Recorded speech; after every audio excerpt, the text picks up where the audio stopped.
Posle Golgote, koja je preživljena zvana Graskopes u prvom kolu Lige šampiona, evo i druge, mnogo jakša, škotski Glasgow Rangers, takođe na Marakaniji.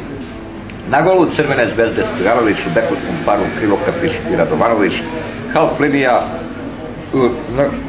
na golu Crvene zvezde Stojanović, u bekovskom paru Radinović i Marović, half linija Šabanačević, Beoderić, Najdoski, u napadu Kosnečki, Mihajlović, Pančev, Stošić i Binić. Mesto Stošića zamena je Jugović, pošto je Savišević povređen. Na golu Rangersa Woods, u bekovskom paru Steven i Munro, half linija Joven Spackman Brown i u napadu drugi Steven, Jan Ferguson, Mark Wolster, Morris Johnston i Pickett Hulstra. Treći minut meča još je početno ispitivanje snaga. Evo sada Voltesa koji pokušava da težište igre prebaci pre 16 Crvene zvezde, međutim ne uspeva, tamo skače Radinović, odbija loptu u korner. Korner za ekipu Rangersa, međutim lopta je preletala sasvim drugu stranu, evo prilike za kontrapad Crvene zvezde. Evo sada nesrećnog Brauna koji je pokušao da izbije loptu neka praznoj mreži, 8. minut i 1:0 za Crvenu zvezdu. 8. minut autogol Brauna. Šta se sve dešavalo? Kontrapad Crvene zvezde, usledio je pokušaj centar šuta, na tu loptu je nesrećno naleteo Brown i sproveo u sopstvenu mrežu. Chris Woods je bio zaista nemoćan, ništa nije mogao da uradi u ovoj situaciji.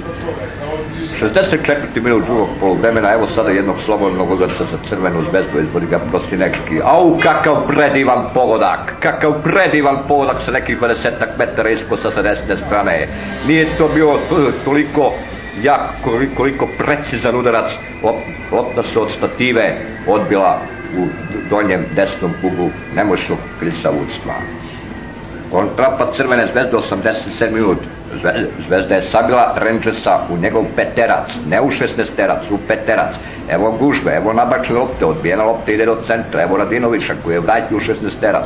Ali ne, evo sada Binić prihvat loptu na desnoj strani, prosledio do Pančevu, dupli pasnik dvojice, Binić odlazi malo udesno, završe loptu, evo sada Pančeva, traljav udarac, ali lopta odlazi u mrežu, prevajuši Woodsa, Woods u jednu, lopta u drugu stranu, 3:0 i Crvena zvezda ide sa ogromnim kapitalom u Glasgow, sa kapitalom zvanim 3:0.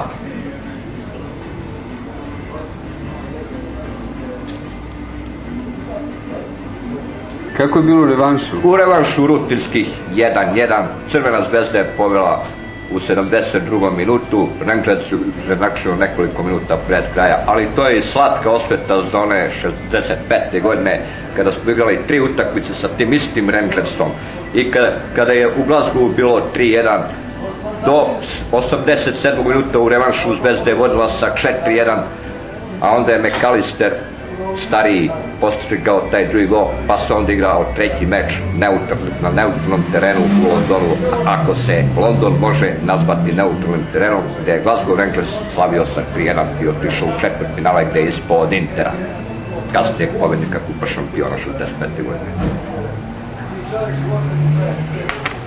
Još samo da kažemo da je Inter tada savladao ekipu Benfike u finalu, a prethodno u polufinalu izbacio ekipu Liverpoola, kada je na Anfieldu izgubio 3:1, a u revanšu slavio sa 3:0.